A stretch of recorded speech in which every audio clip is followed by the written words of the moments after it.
Are warp grinders any good? Once again, Asterix, not Icket Claw. There's a Doomstack video, I respect it, and I note that the Doomstack uses Icket buffs, as is right and sensible.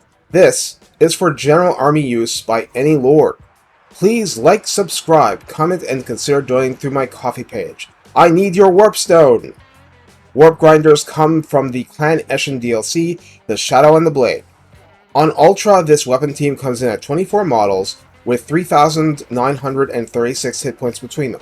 They are considered melee infantry in multiplayer. Armor is 70, leadership is 45, speed is 38 default, melee attack is 20, and the attacks are considered magical attack. Attack interval is 5.7, which is horrific, absolutely infernal.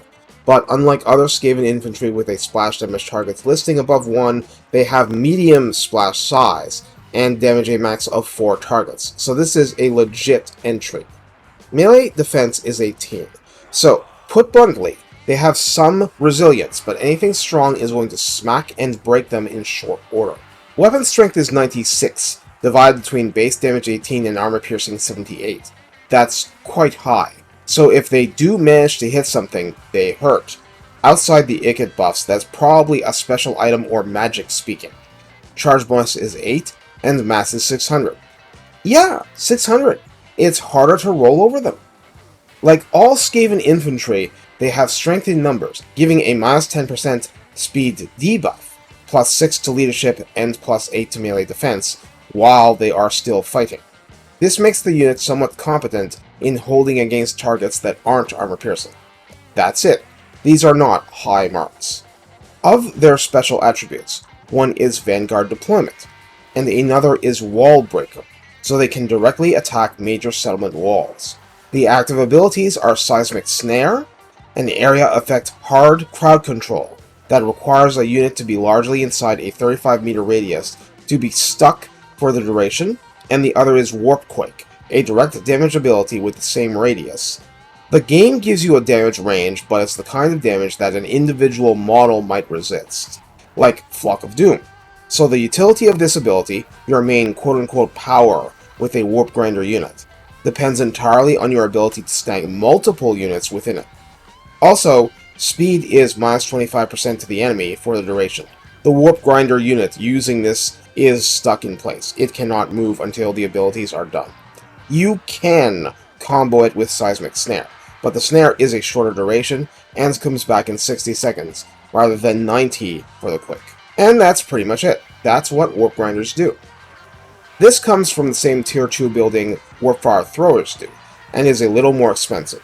If you're lucky, your one unit, or more if you're feeling lucky, can do a lot in a fierce battle and greatly lessen the burden of your melee troops, while facing fairly minimal risk, at least initially. Here's the thing. Whether you can pull that off, and whether you can be the micro-god to make it happen, is heavily dependent on what the enemy does.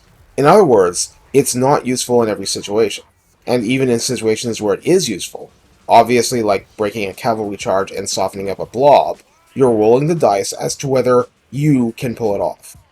That's why this unit is relatively cheap and easy to acquire. In the Lord Redline tree, engineering skill only provides a maximum of plus 12% speed to warp grinders, but hey, speed is something they could use more of. Rank 7 vets benefit from Warp Smart to grant plus 5 leadership, a plus 5 melee bonus versus infantry, and 15% spell resistance. It's not nothing. The tech tree, unless I'm missing something, actually doesn't help them at all, aside from the general plus 10% speed buff of a particular early tech. But that's fine. Most of the power of this unit comes from its special abilities, and hopefully this video shows those abilities off on a small enough scale to appreciate. What are my thoughts on using them?